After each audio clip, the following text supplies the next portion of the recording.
I'm looking around this room, and I realize there are a great many very sick individuals sitting here in this room. Now, why do I say that you guys are sick? Normal people do not come into a room for 6, 8 hours to talk about politics. Normal people do not come into a room that doesn't have any windows in a hotel that overlooks the Bosphorus to talk about politics. The average American, to give you a sense of how sick you really are, thinks about politics a total of 12 minutes over a 2-year period.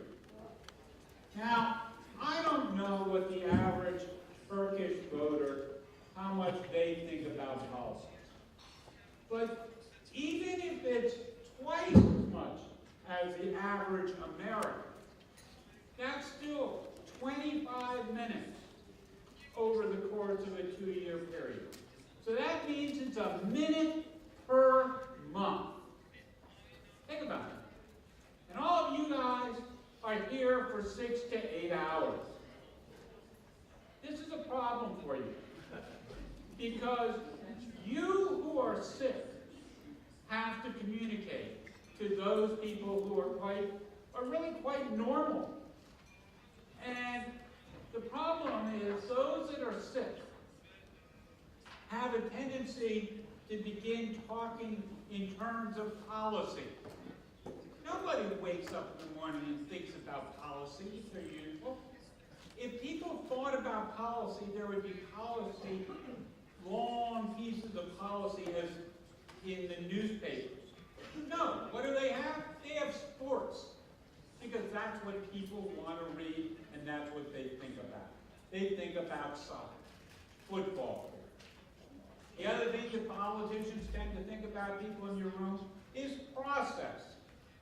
You know, how am I going to get something done? And what is the parliamentary process that I have to go through? And they start talking about that. Well, process kills too. Because most people don't wake up in the morning and say, gee, how are we going to get that legislative process, that new idea through the parliament? Only politicians think like that. So what we do in our world is we try to help you get well.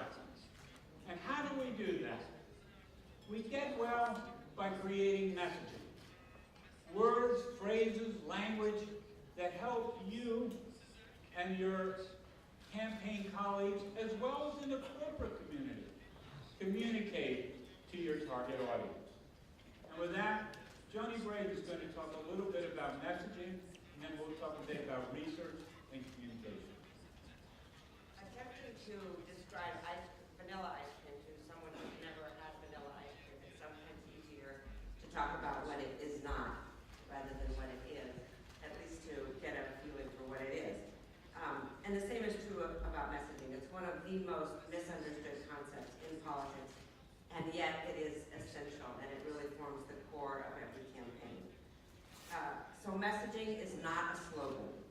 It's not, yes we can, it's not a motto, building for the future, proven leadership, save money, live better, would be a corporate example. These are slogans, they're part of a message, just like ice is part of ice cream, but ice cream is not ice cream is not vanilla, ice cream is not cream. A slogan is not a message.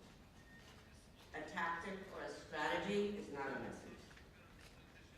In America, we often say, like, I had, 300 boots on the ground yesterday, meaning that 300 volunteers were working for our campaign yesterday. That's part of a message.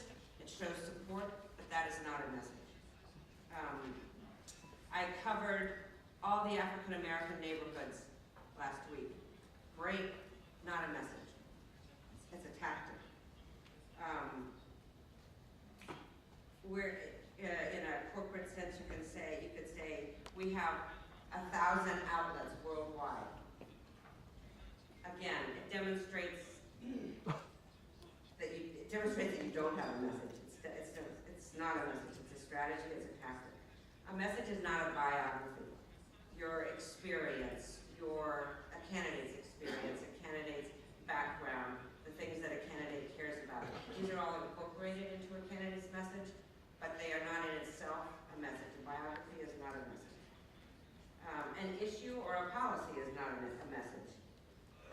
I will fight for crime. That's not a message. It's something you care about, it's an issue, but it's not a message. Creating jobs is not a message. Your investment is safe with us. That would be a